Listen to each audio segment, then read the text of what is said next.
This Premier League season is draining the absolute life out of me.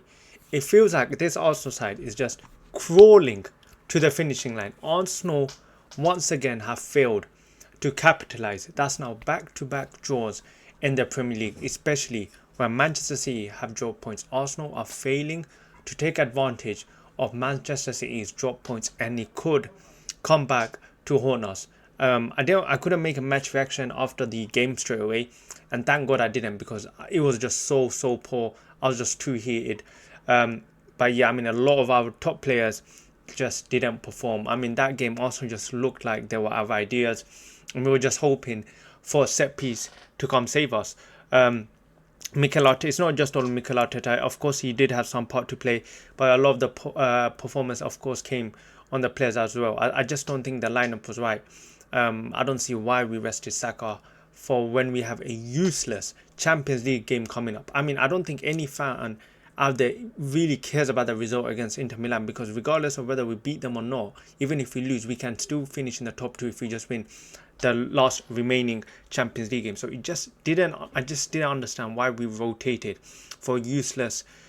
What were we resting them for? I mean, maybe he was tired because they played against Chelsea, but yeah, and you can bet 100% he will be going strong for useless game against Inter Milan. When in reality, we should be resting every single player for that game. We should even let players like Declan Rice even go to Italy. But yeah, but I think also find themselves in a position where, especially Arteta, he just doesn't know what his best 11 is. I look at this team and I think, I see the football and it just doesn't match. How do we have so many top players and we find ourselves playing the same predictable, same boring football? I mean, it just doesn't make sense. We are seeing our fullbacks in more dangerous positions than we are seeing our wingers. I mean, our wingers are touching the touchline, whilst our fullbacks, Timber, Califu, they're in the box. I mean, it just doesn't make sense. Our midfielders being once again so predictable, not doing anything to change the game. A lot of our players, I mean, after that performance, I was just questioning a lot of these players. Martin Odegaard, and I don't want to just single him out, but what happened that game? I mean, that performance against him, I just couldn't defend it. I mean, I defend Martin Odegaard because I know what type of player he is. I know the quality he possesses, and it frustrates me when I see these type of performances because I know he's much better than that. And I just couldn't defend that performance after that, and it's not the first performance like that. Once again, he was ineffective, and for me, I just don't believe he's a number 10. I don't think he's good as a number 10. I think he just doesn't impact the game enough as a number 10. He's a bit too predictable.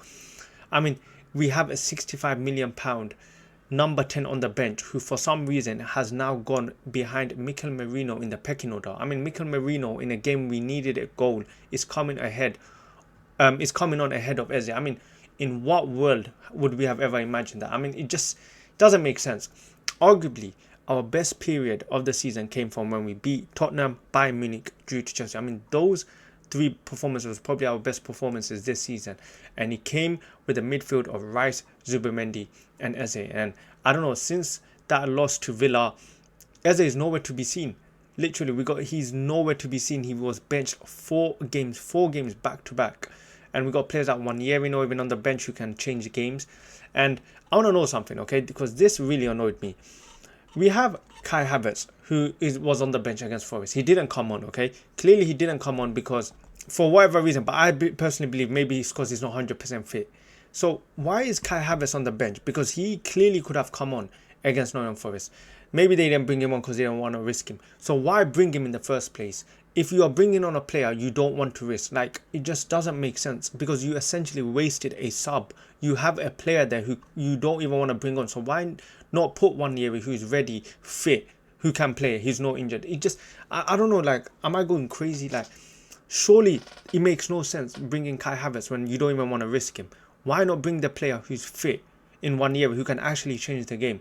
I don't know, literally, I just don't understand what happens. Because I was watching that performance against Forest and I saw Gabriel Jesus come on, once again ineffective, absolutely nullified. And it's clear, look, Mikel Arteta has his favourites. There are players in this team, let's be honest, that can play week in and week out, regardless of how they perform, and they will still start the next game.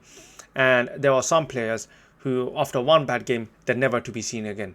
So, yeah, and also find themselves, I don't know, also, look, I think the reason why I'm so frustrated is because Arsenal find themselves in a brilliant position to win the league. A lot of games left, yes, I understand, but a lot of these games are at home at the Emirates, and this team just needs to get the act right for this last push. We cannot be going back-to-back draws when you're trying to win the league, especially against Manchester City. We know how Manchester City are. We know how relentless they are. They just signed Gay.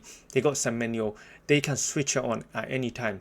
And once again, we have given Manchester City another lifeline. They thought it was over after the Brighton game. We give them another lifeline after we drew to Liverpool. They drew against Manchester United. And then we go draw against Nottingham Forest. Once again, we gave them another lifeline. And now I'm worried. And a lot of fans are worried. How will the team react when the pressure is really on them?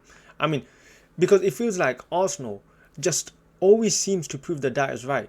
Because it's like we're halfway through the season and we are already showing some signs of cracking under pressure. I mean, what happens when it's game week 28 and that's when the pressure is really on?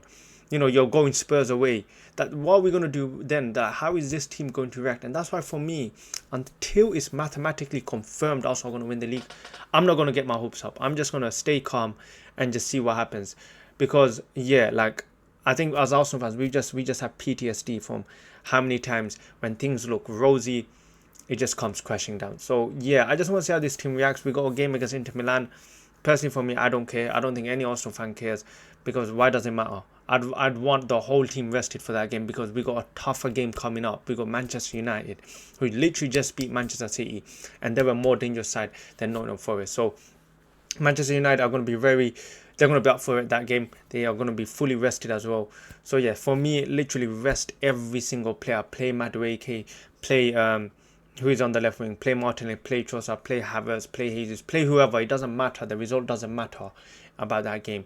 We just need our players rested, and we need to come out with no injuries. Literally play whoever, play the kids if you have to. But yeah, man, let me know what you think. Do you think I'm being too harsh, or do you share my concerns? Let me know in the comments. Make sure you like, make sure you subscribe. And yeah, let me know what you think about. Let me know. Do you think 7 points? I mean, I don't know. I saw a Thierry Henry interview today, and he said, you know, Arsenal in a great place, and that calmed me down. But still, man, when you're going up against Manchester City, you just know they can flicker on. Like, they can switch on at any moment, and they can go on the run. I mean, and they just signed Gay. They're gonna have Luis Diaz back. What's his name? Ruben Diaz back, and that's their best 11. Like, literally, they're gonna have they have already a brilliant attack. So yeah, let me know in the comments what you think. Make sure you like, and I'll catch you guys in the next video.